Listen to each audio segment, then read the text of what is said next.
Okay, we are covering the nervous system today. So let me put this in slideshow mode.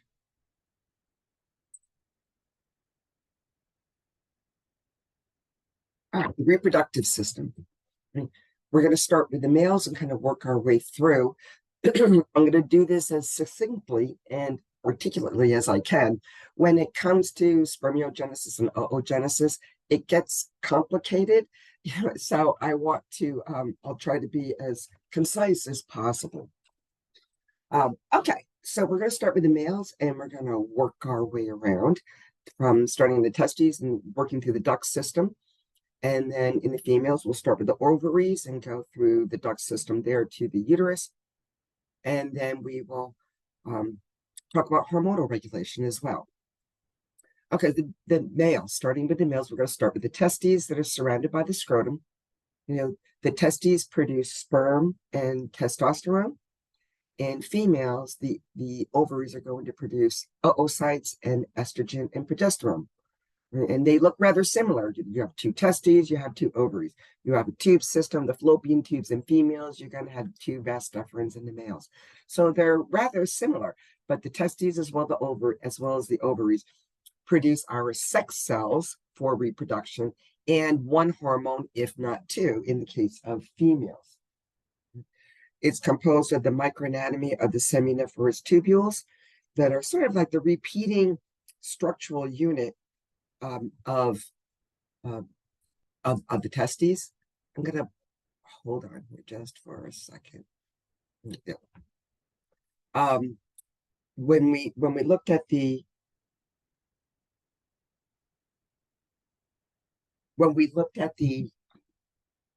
thyroid gland, we looked at those follicles that were composed of the follicular cells that produce the T3, T4.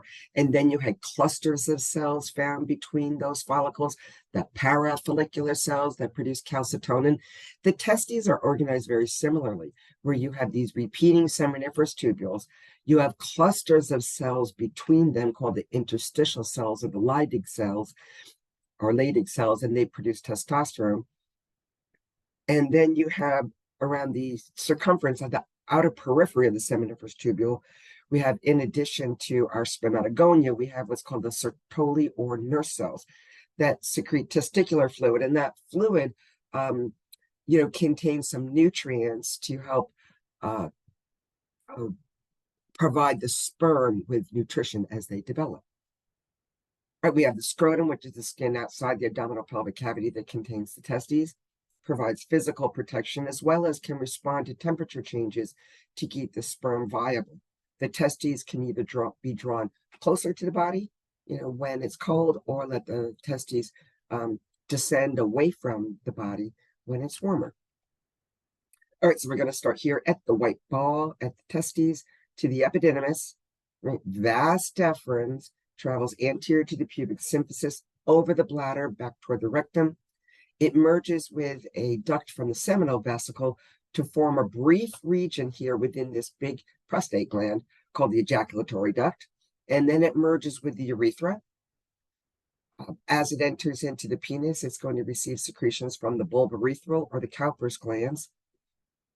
And then we have the urethra that passes through the penis with two types of erectile tissue that's found there.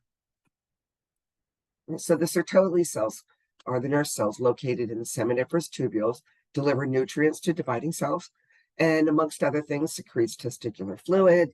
It's kind of your watery medium for the sperm. They secrete inhibin. It's one of the hormones that will feed back on the anterior pituitary to inhibit the secretion of FSH. And some books say LH, but I believe the Maria book, just describes it as FSH, but other sources will actually indicate that LH can be inhibited as well because it's going to feed back to the hypothalamus inhibit well. But if I ask you a question like that, which I may or may not, or another instructor, I would just go with FSH. Their Sertoli cells also form the blood testes barrier to protect the sperm from the immune system. All right, so here we have the testes. We have these seminiferous tubules that you can see repeating all over. We will cut that in cross section and look down into it. They ultimately lead to the epididymis. And then if you follow the ductal pathway here to the vas deferens. Okay, so it would have been probably more helpful if the magnification wasn't so intense, so you could see the repeating nature of all these seminiferous tubules. But we can see one large one here, and this cluster of cells over to the left-hand side and over to the upper right-hand side, you can see some. Those are the clusters of cells found between these tubules called the Leydig cells or the interstitial cells. They will produce testosterone. The hormone that targets them is luteinizing hormone from the anterior pituitary. All right, so here we have our seminiferous tubule. To the outer peripheral outer margins are our most immature cells, they're spermatogonia, and those nurse cells. And as they go through what's called meiosis 1 and meiosis 2 to become a mature sperm, they migrate toward the lumen here. You can see the spermatid, which has these dark oval nuclei here. And then as they develop a tail, they're called a spermatozoa. And they enter into the lumen.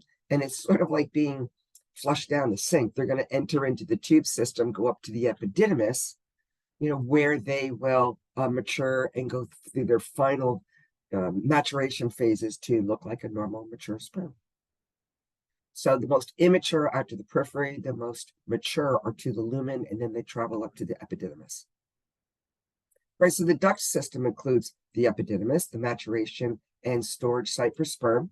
We have the vas deferens or the ductus deferentia that transports sperm to the ejaculatory duct. That merges actually technically the vas deferens with the duct transporting fluid from these seminal vesicles.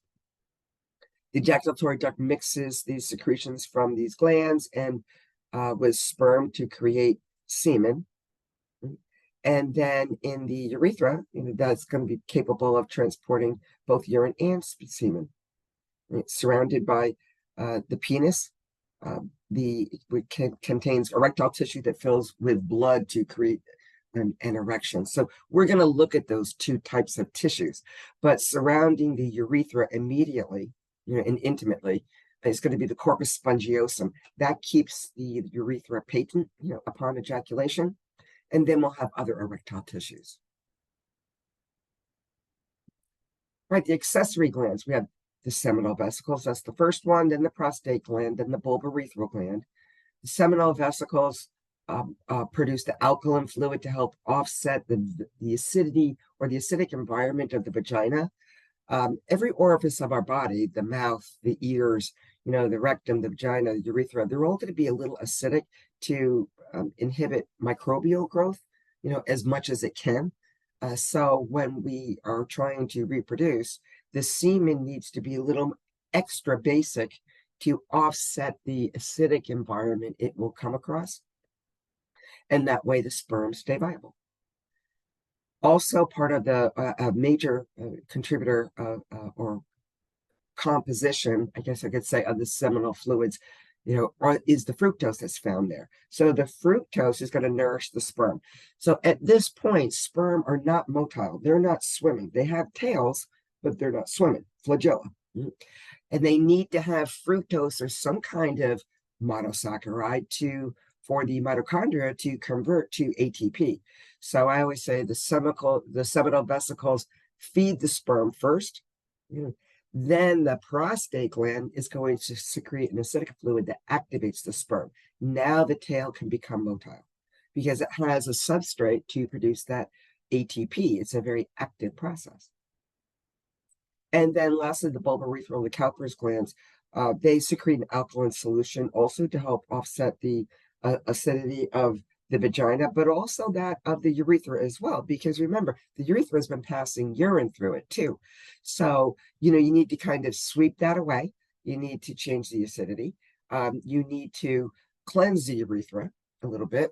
And you need to secrete some mucus so that along the interior lining, we reduce friction for, the sperm to pass through. Okay, this penis is composed of two tissues. The corpus spongiosum is that tissue immediately surrounding the urethra, maintains a patent urethra. And the corpora cavernosa are a pair of sponge-like regions of erectile tissue, which contain most of the blood in the penis during penile erection. So in this diagram, I think this is good. We can actually start with the testes and work our way back around.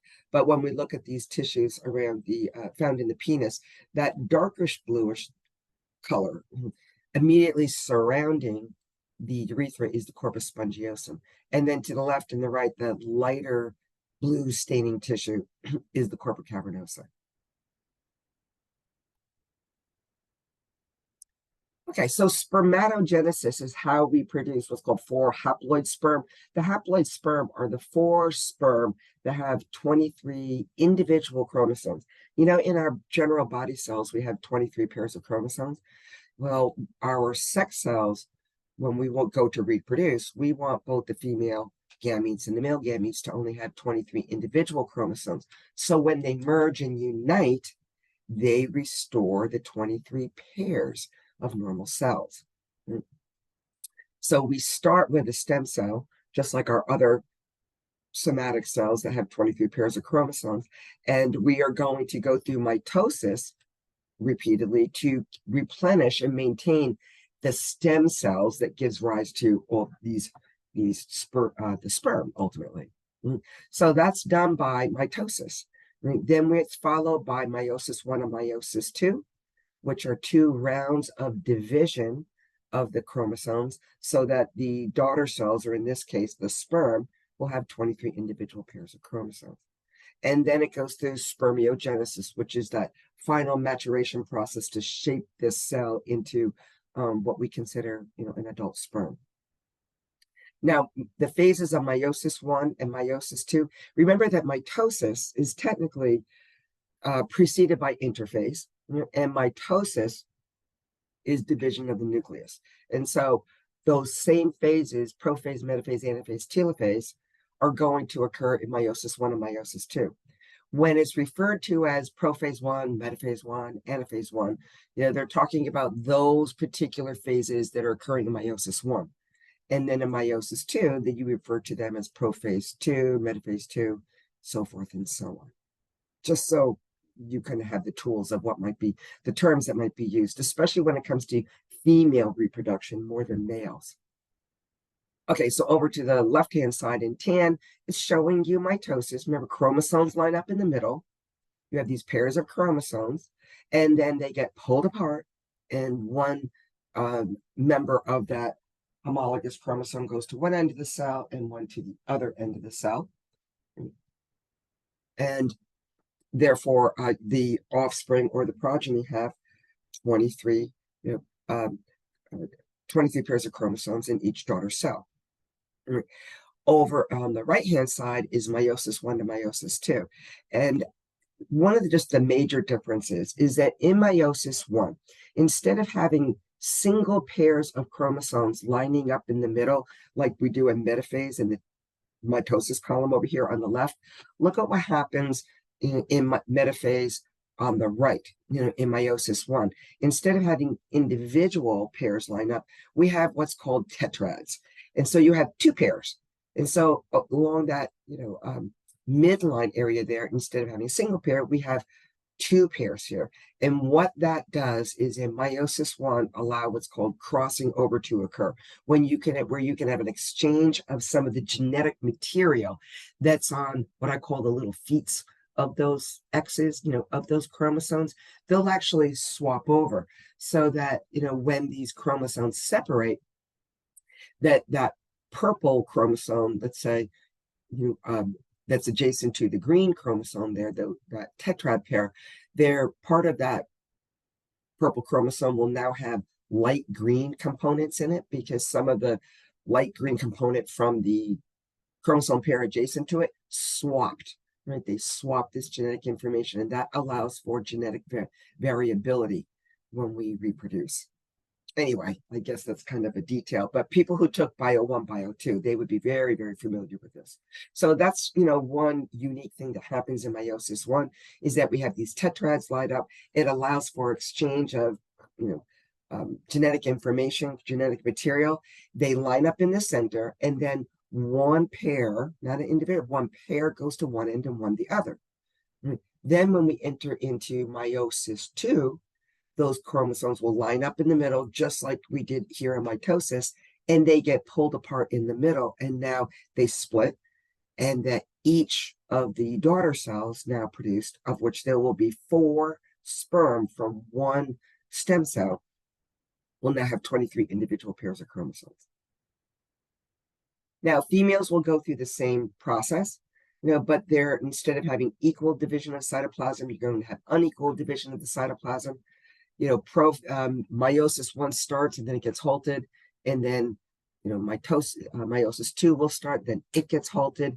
Female is so much more complicated, but it still follows the same process. We still start with a stem cell that has the full 23 pairs of chromosomes, and the daughter cells, of which will have one big secondary oocyte and 3 polar bodies, they're called because they're very small, will all have 23 individual chromosomes. Okay, so let's just kind of move on. So spermatogenesis occurs prenatally to puberty. Mitosis occurs, we said that that's the normal division, of the nucleus to produce cells that have the 23 pairs of chromosomes, or 46 chromosomes, 46 individuals. That occurs to the outer periphery of the seminiferous tubules. The spermatogonia will then differentiate to become a primary spermatocyte. And so when we start to secrete these different hormones, FSH and LH and things, it's going to stimulate some of these spermatogonia to start now going through this maturation process. And when it's ready to be developed into a sperm, it becomes what's called a primary spermatocyte. Okay, so that primary spermatocyte enters into meiosis 1. Right? Meiosis occurs cell division requiring 2 divisions to reduce the chromosome number in half. All right, so meiosis 1, we start with a primary spermatocyte, and now we end with 2 cells, right? 2 secondary spermatocytes. Now the secondary spermatocytes enter into meiosis 2. Right? So they have the chromosomes line up in the middle, we pull them apart, and now we end up with 4 spermatids, each having 23 individual chromosomes. Spermiogenesis is when spermatids grow flagella, and then they become what's called a spermatozoa. Then they travel up to the epididymis where they become sperm. Okay, so the sex hormones, GnRH, when we were covering the endocrine system, I said that, the only hormone from the hypothalamus we were going to come back and look at that travels to the anterior pituitary to stimulate the release of reproductive hormones, was going to be what's called GnRH, gonadotropin releasing hormone, and that we would cover that hormone as well as the other hormones from the anterior pituitary associated with reproduction when we got to reproduction. And so here we are at reproduction. So GnRH from the hypothalamus, gonadotropin releasing hormone, stimulates the release. It travels through that hypophyseal portal system and it stimulates the release of FSH and LH from the anterior pituitary. So let's look at what those hormones do. In both FSH and LH, they always target the sex cells. Right? So keep that in mind. That's one called follicle stimulating hormone. So in the case of males, it's going to stimulate the maturation of the sperm, the spermatogonia, to go through meiosis 1 and meiosis 2.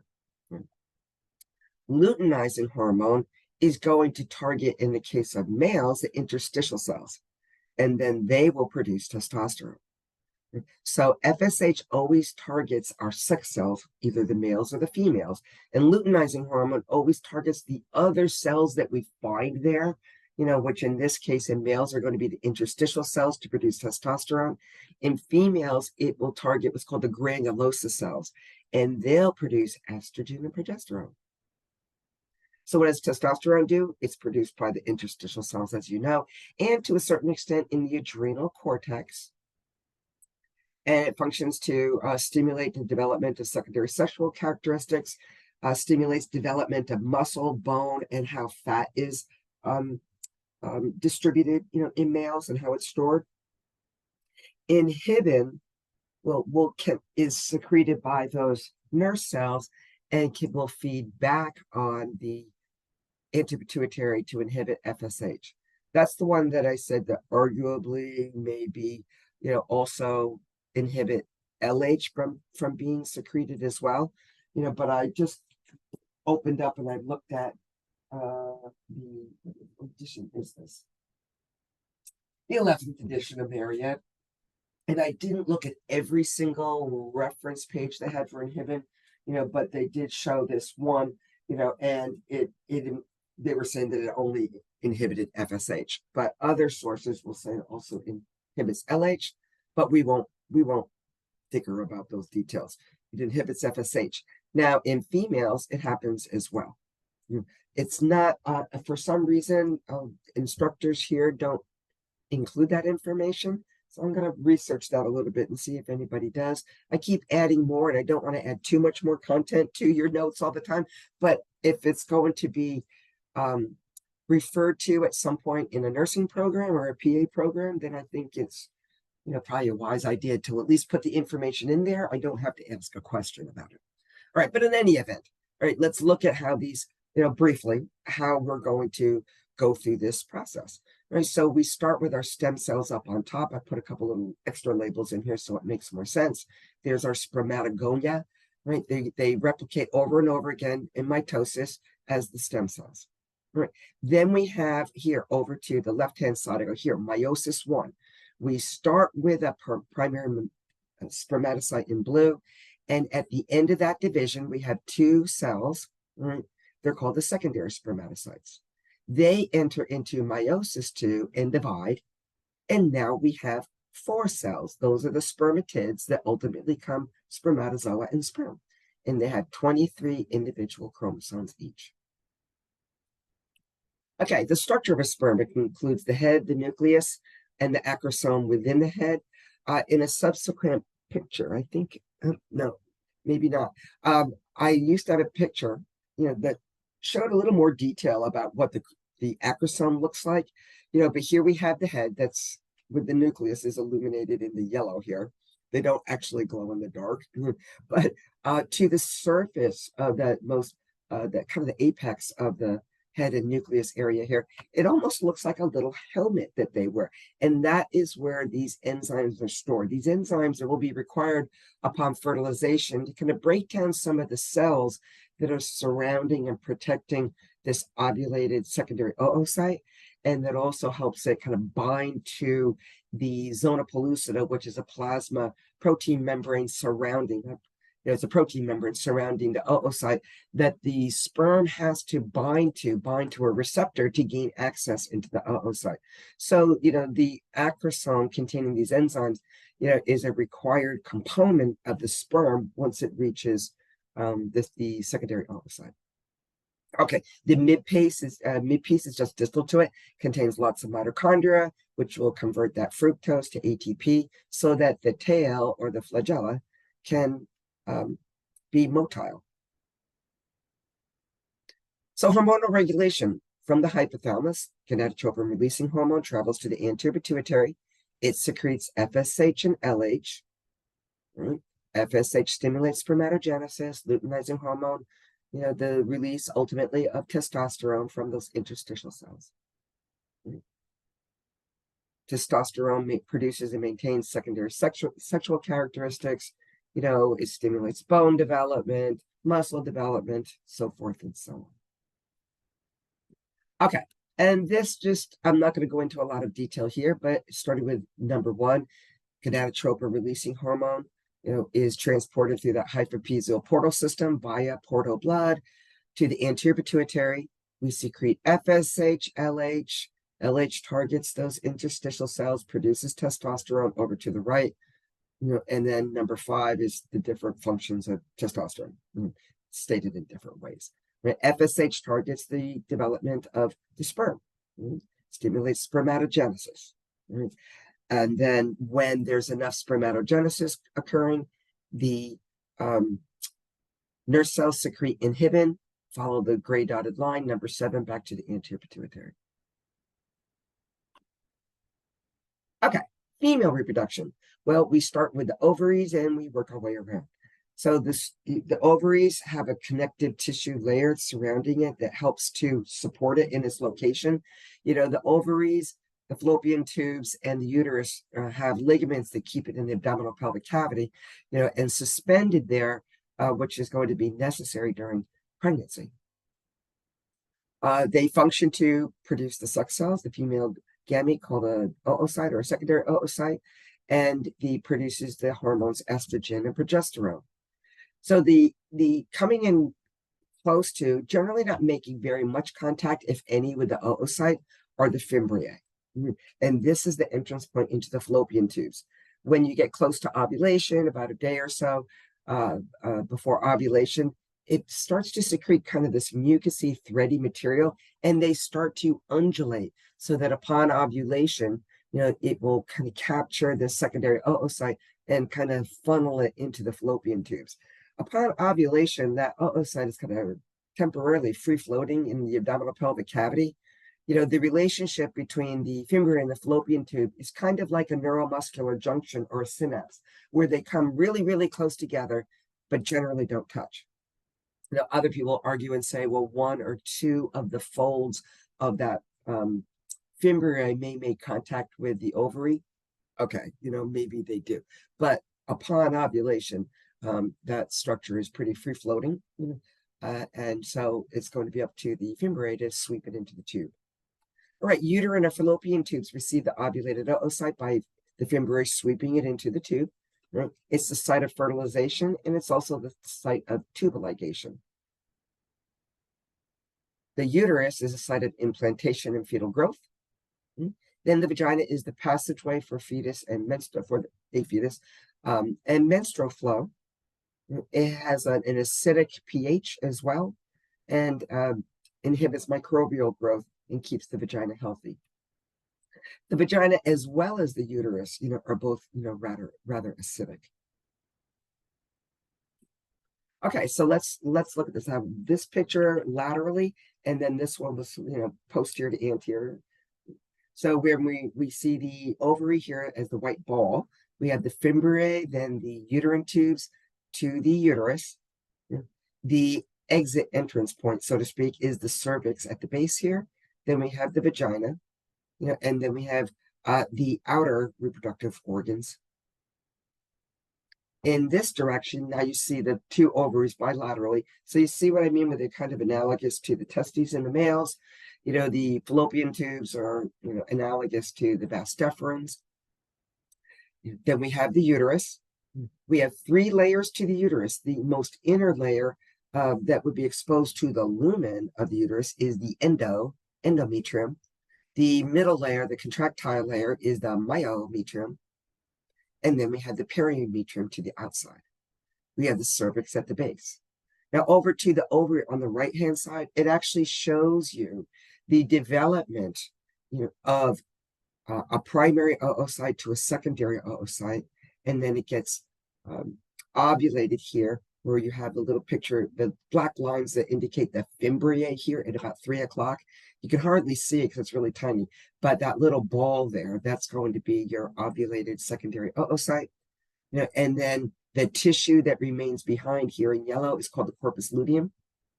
And then upon degeneration, it becomes this little white structure there at about 9 o'clock called the corpus albicans for white body. And so above that, around 10, 11 o'clock, and rotating around clockwise, is indicating how this primary oocyte, is going to go through meiosis 1 and then halt in meiosis 2 and halt. We ovulate, and then we become a corpus luteum producing estrogen and progesterone. And when that degenerates, then it becomes a corpus albicans. All right, so that's where this becomes a little bit more complicated with females. Okay, so let's talk about the uterus. 3 layers: the perimetrium, myometrium, endometrium. The perimetrium is most outer layer. The myometrium is the contractile smooth layer that will contract, upon childbirth. The hormone that will target that is oxytocin. Right, then we go to the inner layer, and we actually have kind of two portions to that endometrium, because one layer, the basal layer, is going to be consistently there. That's where our stem cells are going to come from, or how we're going to replace what's called the functional layer. So the most superficial layer of the endometrium, closest to the lumen, is the layer that gets lost during menstruation. And I'm going to show you how that's going to engorge and thicken. And then if we don't have pregnancy, then we're going to allow the blood supply to that functional layer to essentially be cut off. And that tissue is going to die, and it's just going to exfoliate, called menstruation.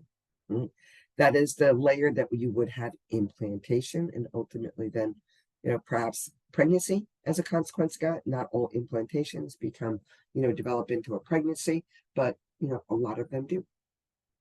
But anyway, so we have two layers, the functional layer and the basal layer. The basal layer is the deeper layer of the stem cells that produce the functional layer.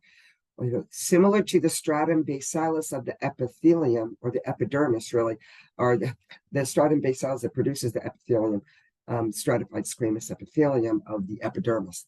That didn't come out very eloquently, but I think you get what I mean, right? When we looked at the epidermis in AMP1, we said that the most base stratum is called the stratum basale. Those cells go through high mitotic division to replace all the cells that are exfoliating and flaking off on the surface of your skin, on the surface of the epidermis. And that's natural, because as they get farther away from their blood source in the dermis, they die off and they're going to exfoliate. So we're constantly replenishing them from the stratum basalis. Well, this is similar. Once we have menstruation, that functional layer is going to exfoliate. And what we need to do is replace all those cells, so that in the next the next cycle, that it becomes again a optimal environment for implantation to occur. So it kind of sheds off, and then we have to replace it again by going through high mitotic division in the basal layer. And so I will show you what that looks like in just a minute. Then at the base of the uterus, we have the cervix, and that is the outlet to the vagina. All right, so here again, we can see the ovaries to the fallopian tubes, the fimbriae to the fallopian tubes, right, to the uterus. We can see our three layers. We have the endometrium, myometrium, perimetrium.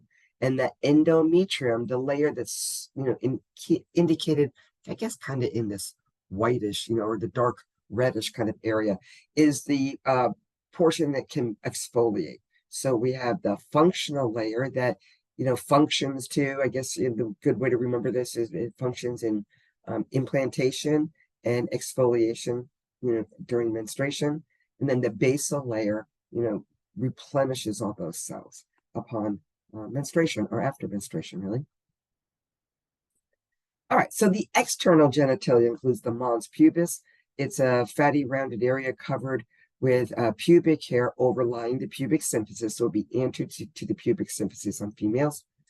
And we have two folds of tissue. We have a large fold of tissue called labia majora, that is hair covered, thick fatty folds, of skin, homologous to the scrotum.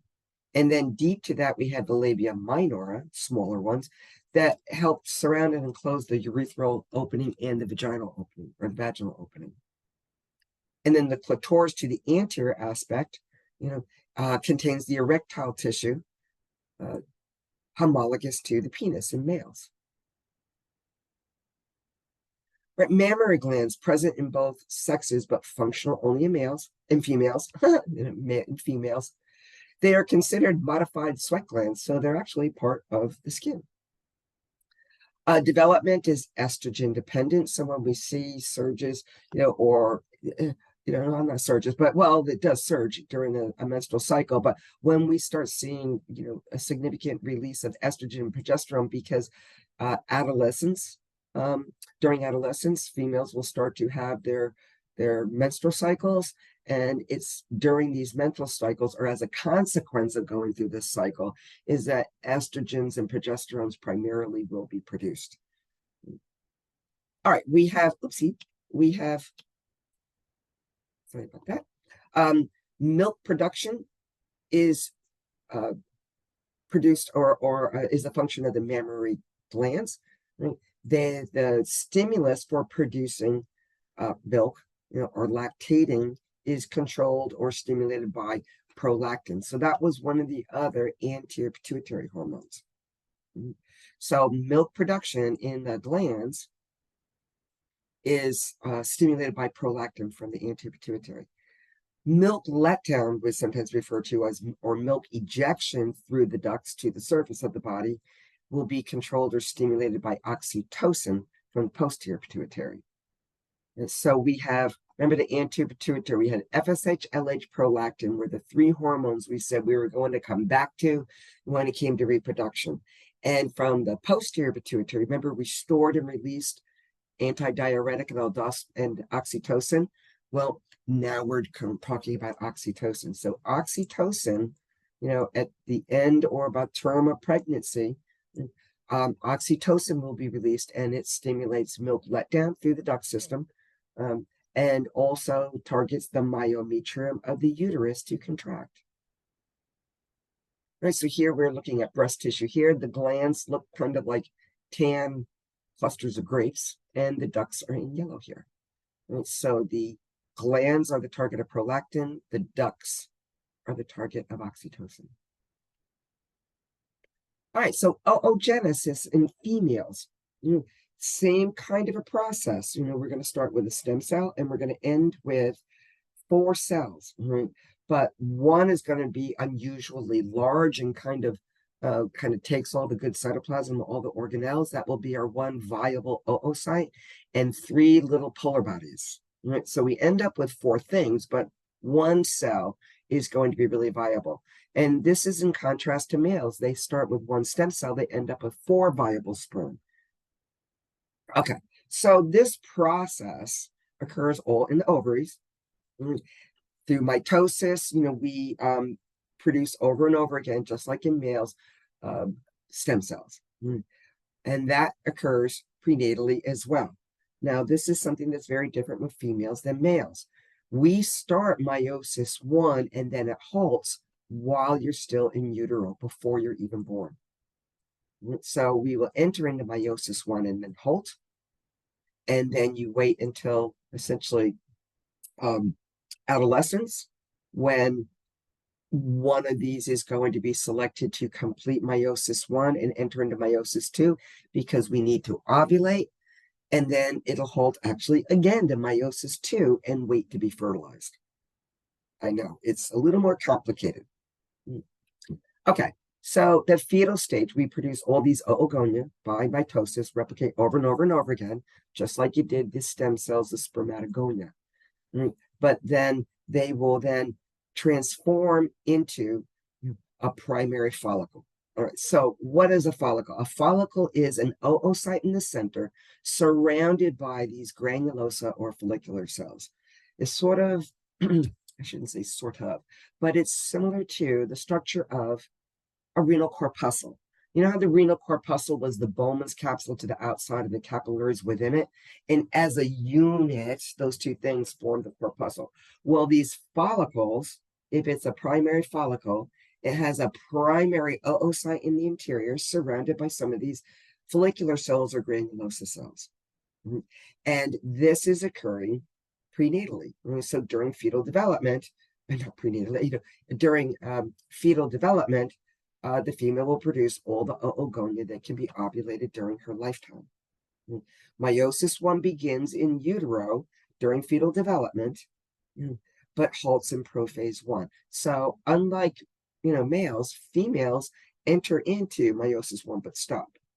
and we're born with all the eggs and all the cells that we're going to be capable, and more, more than we'll ever need, really, to ovulate. All right, so in puberty, we're going to select and start the maturation process of these oocytes so we can ovulate one every month. Right, so in meiosis one, we are going to start with that primary follicle that contains the little primary oocyte in the center, and it divides and it produces one secondary oocyte and one polar body. The secondary oocyte, is quite large. And so down here at number 1 below that, it says it contains most organelles in cytoplasm due to unequal cytokinesis. Remember, cytokinesis is division of the cytosol and all the organelles, and so, or the cytoplasm and all the organelles, however, whichever term you want to use. And so one kind of scarfs up everything, and then the remaining chromosomes or cytoplasm and organelles will be contained in what's called a polar body, much, much tinier than this secondary oocyte due to the unequal distribution of the organelles in the cytoplasm.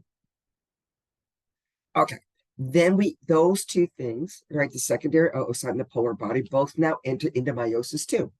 All right, so we start with the secondary oocyte or secondary follicle, that we just ended with in meiosis one, and that one polar body.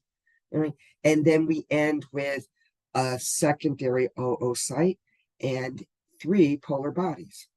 Right? Now, that one secondary oocyte and its 3 polar bodies will all finish their metaphase 2, or well, let's put it this way. They're going to halt in metaphase 2 and will complete meiosis 2 upon fertilization. Okay, so what we start with in meiosis 2 is what we ended with in meiosis 1, a secondary oocyte and 1 polar body.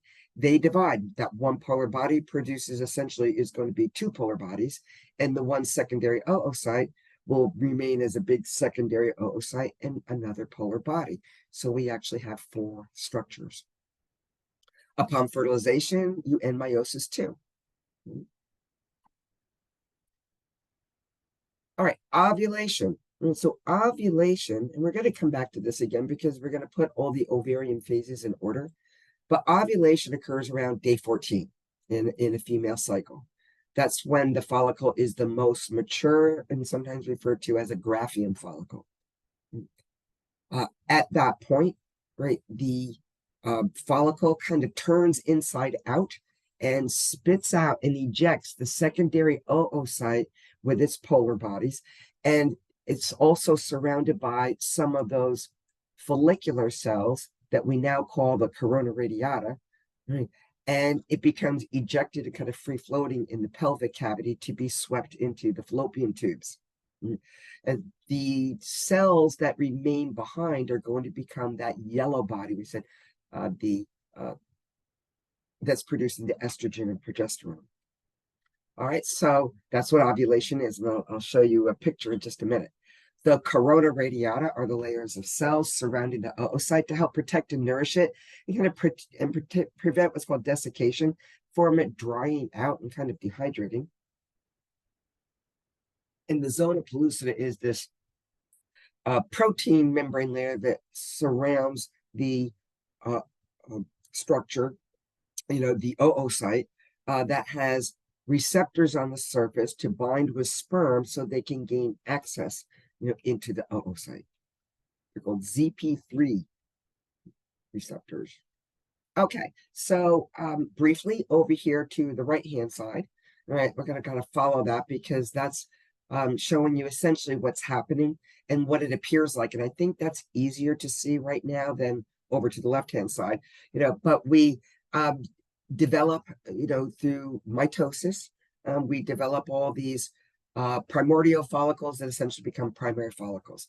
That's the primary oocyte in the center surrounded by a layer of cells. That primary follicle enters into meiosis 1 and halts in prophase 1. At the end of that process, or let's put it this way, once you a female is in adolescence, then we will uh,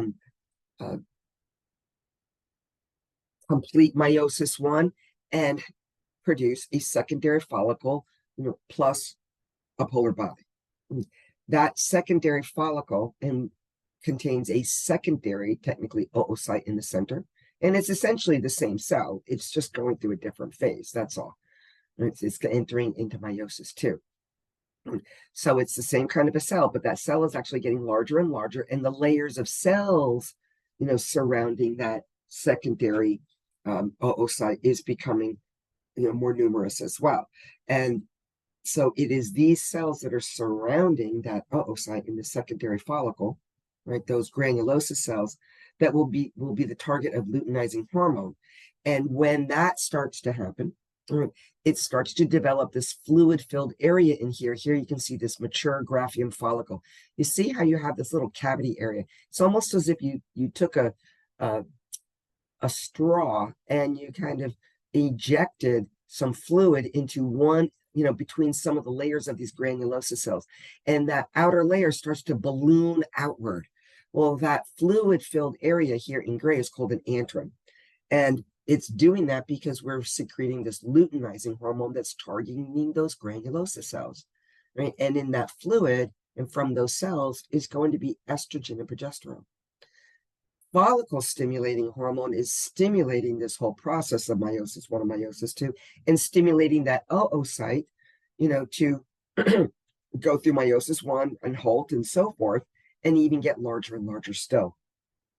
So as that mature follicle gets larger and larger, and we approach about day 14 ovulation, it becomes so large and so fluid filled that it merges with the surface of the ovary. And down here, it says ovulated secondary oocyte. It actually kind of turns inside out and spits out, so to speak, ejects that secondary oocyte and its polar bodies and the cells that are surrounding it. Right? And that's your ovulated structure. That's what happens with ovulation. Those cells and the fluid, that remain behind in the ovary becomes down below this yellow body called the corpus luteum. And that is still being stimulated by luteinizing hormone to produce estrogen and progesterone. And we'll talk about what estrogen and progesterone do in just a moment, but that is essentially what the ovaries are going through to produce a viable, fertilizable structure. Now, we haven't finished meiosis two yet. Upon fertilization, we will complete meiosis two. Over on the left-hand side is just kind of showing you that, where, it says each month from puberty to menopause, right? We, have halted in meiosis one. So here it's down here, meiosis one completed by one primary oocyte each month in response to LH. It halted in meiosis one, remember? So now that one of those is going to be selected that was halted in prophase one, and it's going to complete meiosis and enter into meiosis two. And then it's going to stop again, right? So here down below, or let's put it this way, we're just below where it says meiosis one here. It is implying that we complete meiosis one and we finish with one polar body. And over here to the right, we have that secondary oocyte entering into the meiosis two and stopping in metaphase. Both of them are going to do that. Then, if we have fertilization, so we've ovulated, and then we see a little sperm here right through the center. If the sperm penetrates, then we complete meiosis two and we produce the other polar bodies. And now we have technically over to the right-hand side a zygote. Now we've united the sperm and oocyte chromosomes to restore our 23 pairs.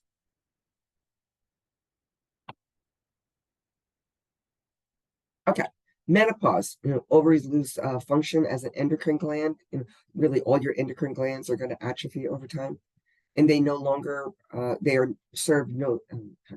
no longer serve as a source of estrogen and progesterone. And loss of estrogen has a big impact on the a woman's body. The same with drop in testosterone in males is going to have a similar impact on male bodies as well. But loss of estrogen, especially perimenopausally and postmenopausally, can cause the breakdown of bone due to loss of calcium uptake and a loss of inhibition to the osteoclast, because that is one of the functions of estrogen, is it has a tendency to inhibit osteoclasts. Remember, they're the ones that break down bone and keep them from breaking, demineralizing bone, unnecessarily. It can lead to cardiovascular problems, sometimes due to increased cholesterol levels, and that is certainly possible and rather common.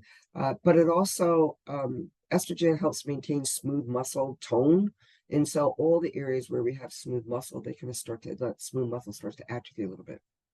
And then we have atrophy of reproductive organs in the breasts.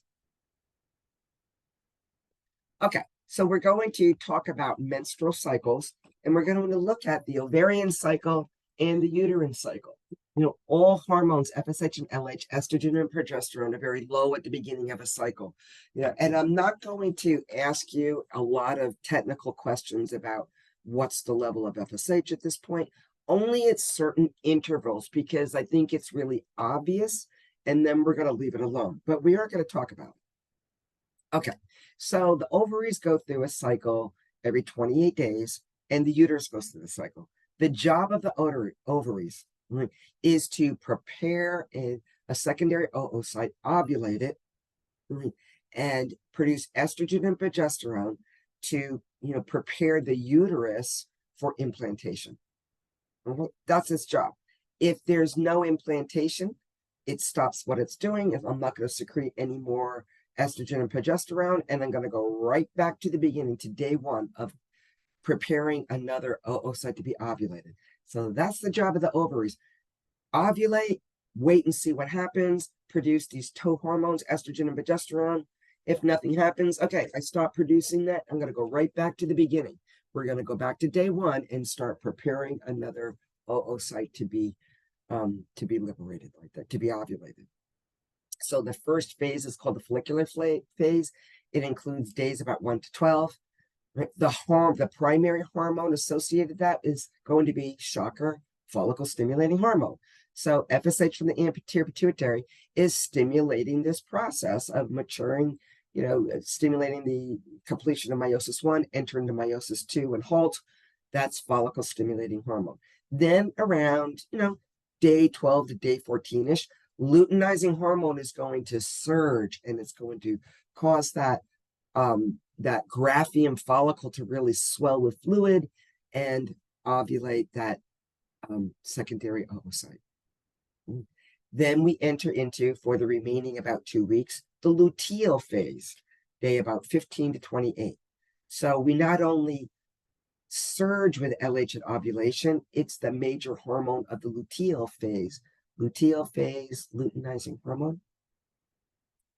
Okay. Then we're going to look at the uterus. Right? The uterus goes through phases as well. What its job, or its function, is to engorge and prepare it for implantation by having, a huge, massive blood supply there, and to prepare for implantation. And if implantation does not happen, then it sheds and prepares it all over again. That's the job of the uterus. It just goes around and around and around like that. Right. So when in the uterus, the first day, and the first day of the ovarian cycle is always considered the first day of a menstrual bleed. Right? And you start counting from there. So once the first day begins, menstruation is plus or minus about 5 days. Every woman is different. Some are a little longer, some a little shorter. Right? So the first 5 days of the uterus is the menstrual phase. Now that it's exfoliated, we're going to build it back up again, right, from that basal layer. That's the proliferative phase. Day about 6 to 12. Right, so that's just about when we expect to have ovulation. We're going to build it up. And then now that we're ovulating, we're going to enter into the secretory phase. Now that, we have about 2 days for, or actually, you have about 2 days for, day to 2 days for fertilization. And then we have about a week, just about a little shorter than that, for implantation to occur. So now that we've ovulated, we're going to start building up and really preparing the endometrium, with engorged blood vessels, right? So that if we have implantation, we can quickly start to develop the maternal side of the placenta. It becomes a very kind of juicy, hospitable environment for implantation to occur. That's your secretory phase. Right? So the proliferative phase is mostly a consequence of estrogen, and the secretory phase, progesterone takes over. It doesn't take over entirely, but I mean, this is going to be really due to progesterone. So the proliferative phase is going to be mostly estrogen, secretory phase, mostly progesterone. Okay. So here in the ovarian cycle, we have the follicular phase, ovulation, and then we're going to have the luteal phase. Right, so phase 1, as I just mentioned before, the follicular phase, about day 1 to day 12, FSH, the primary hormone being released, is going to stimulate meiosis 1 to kickstart again, stop at meiosis 2, and wait for ovulation. Okay, luteinizing hormone stimulates those granulosa cells. Like luteinizing hormone target the interstitial cells in males. Luteinizing hormone stimulates the granulosa cells to release estrogen and start, producing that fluid-filled antrum and let that oocyte, or the follicle become this mature Graafian follicle, which looks almost like a cyst. It gets, very, very large. Upon ovulation, estrogen reaches the threshold, but luteinizing hormone surges, and it's really a function of luteinizing hormone, and that stimulates ovulation. Now we have this free-floating kind of structure. It gets swept into the fallopian tubes, right? And we enter into the luteal phase. So this is about the last 2 weeks here. Luteinizing hormone stimulates the granulosa cells of the corpus luteum to secrete progesterone and estrogens. So all those granulosa cells in that fluid that remains behind in the ovary becomes, our corpus luteum or yellow body. Progesterone and estrogens maintain the endometrium of the uterus. Different ways, but they're going to do that. So we want to keep producing that in case we have implantation. If there's no implantation or pregnancy, then the corpus luteum degenerates and forms what's called the corpus albicans, a scar on the ovary. Okay, so that's the ovaries. Here we can see what's happening with the primary follicle, which is the primary oocyte surrounded by some of these follicular granulosa cells. Then it becomes a secondary follicle, a mature follicle, and look, it becomes larger and larger still. Upon ovulation, here we have ovulation. So I like this picture because it shows kind of how this turns kind of inside out and spits out the secondary oocyte, and the granulosa cells that surround it now is called the corona radiata or the cumulus oophorus. And those cells, those granulosa cells or follicular cells that remain behind form this corpus luteum. They secrete estrogen and progesterone. And then if there's no implantation and pregnancy, then we have the corpus albicans, and we no longer secrete estrogen and progesterone until we get into, after ovulation, or really back into, into this ovarian cycle where we start producing, our FSH or FSH and LH starts being produced, and we start to produce some estrogens here before ovulation. All right, so estrogen and progesterone produced by the corpus luteum, it will degenerate into the corpus albicans. But we will look at what happens during pregnancy, in the next chapter. But right now, if you can just kind of picture what's going on in the ovaries, and then what's going on to the uterus, and then you can kind of see how they kind of intermingle with one another, because the hormones from here in the ovaries affect the uterus. Okay, so in the uterine cycle, we have menstrual phase, which is about day 1 to day 5, the proliferative phase, about day 6 to 14, secretory phase, about 15 to 28. The proliferative phase, we have a lot of estrogen, and in the secretory phase, we have a lot of progesterone. So in the menstrual phase, we have low levels of really everything, because the endometrial lining, which allows the endometrial lining to actually shed. I'll show you a picture of that in just a minute. Don't worry about these FSH and LH, begin to rise, because it becomes, I really, at some point I'll probably change these notes and just kind of take that out, because it really becomes confusing when you're trying to just learn the ovarian cycle versus the uterine cycle. Is that, yes, you should probably start to develop a more profound understanding of all the hormones levels that are changing, but the ones in red are really the ones I want you to know. Okay, so at the beginning of menstruation, estrogen and progesterone, they're low. That's why we're actually shedding the endometrium. Right? But when we get into, once menstruation is completed, our job is now to build up that endometrial layer. Right? So we have increases in estrogen levels, right? Because that's coming from the ovaries. And estrogen stimulates the repair and rebuilding of the endometrial lining by increasing mitosis in the endometrium from that base layer. Right. So now we're going to start to have high mitotic division and replace that layer of tissue that just exfoliated. Right? Once we enter into about the last 2 weeks, the secretory phase, now progesterone really takes over. And it increases, what it does is it targets the endometrium to grow an increasing blood supply and mucus secretions. So what we want to do is we not only want to replace that tissue, but now we want all these blood vessels to grow in there and to dilate. Right? Progesterone also stimulates the formation of a cervical plug that block any further entry of sperm. If there's no implantation, right, we have no fertilization and implantation, progesterone levels will fall due to the corpus luteum degenerating, becoming that, corpus albicans. The uterine artery spasm, cutting off the blood supply to the real surface area of the endometrium. That tissue dies because you cut off the blood supply, and now it's going to exfoliate. So this picture, I think, is helpful in that, we're looking here in the light pink and then the darker pink on top, the functional layer versus the basal layer. So you see the basal layer always stays the same.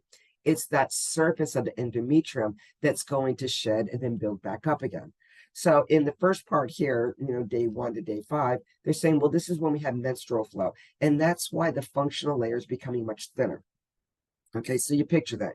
It's like if you had a bad sunburn and when it peels, it comes off in those thick layers, but then it builds back up again, right? So once menstruation is completed, we start to increase mitosis from the basal layer, and that light pink, layer starts to become much thicker. Good, because that's the primary function of estrogen at this point here, right? Then once we have ovulation around day 14, 15, now we start to encourage all these blood vessels. And yes, we're still thickening it as well because we still have estrogen. But now look at how we're developing these blood vessels, to the surface. Now we're getting ready to create this nice juicy area for this fertilized structure to implant in the endometrium. And it needs to be well engorged with blood, because until,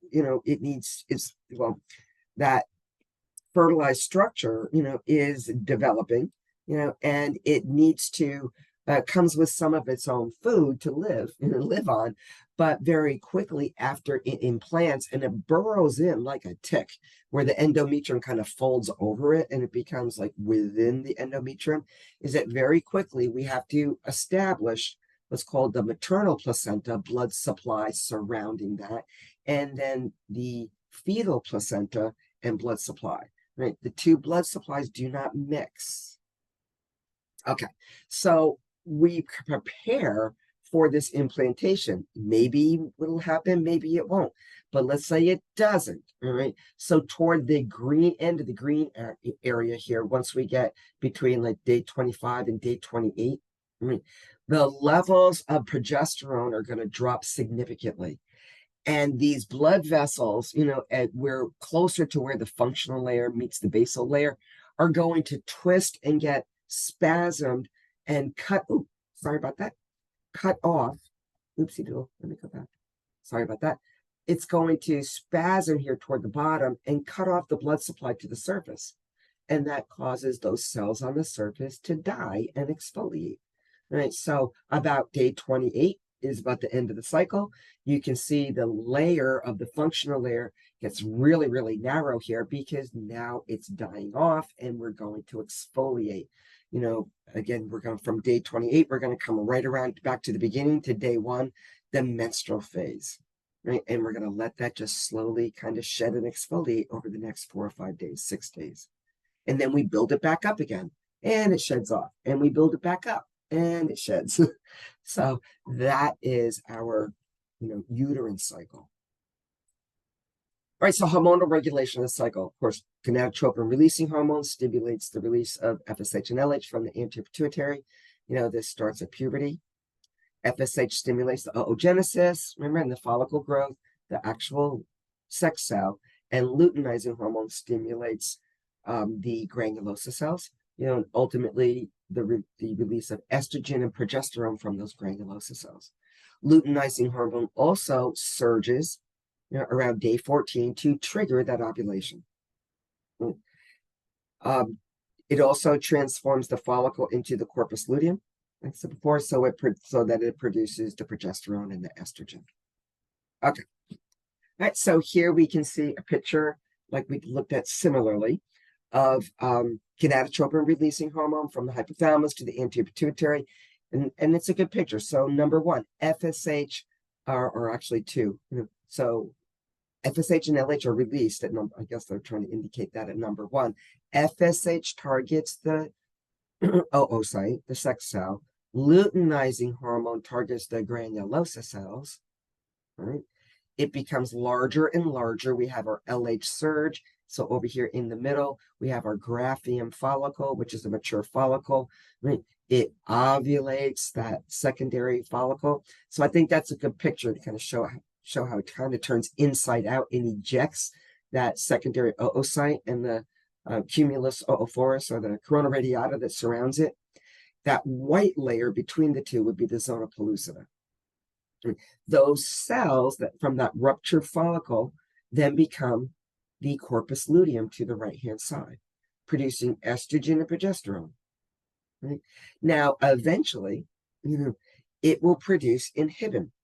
So the longer it exists, right, it's producing inhibin, to the anterior pituitary, to stop secreting FSH, because we don't know if we have fertilization and implantation yet. So let's signal using inhibin, like we did in males, is that to hold off until inhibin drops down, is to hold off on producing or sending down the pipeline any other oocytes to be ovulated.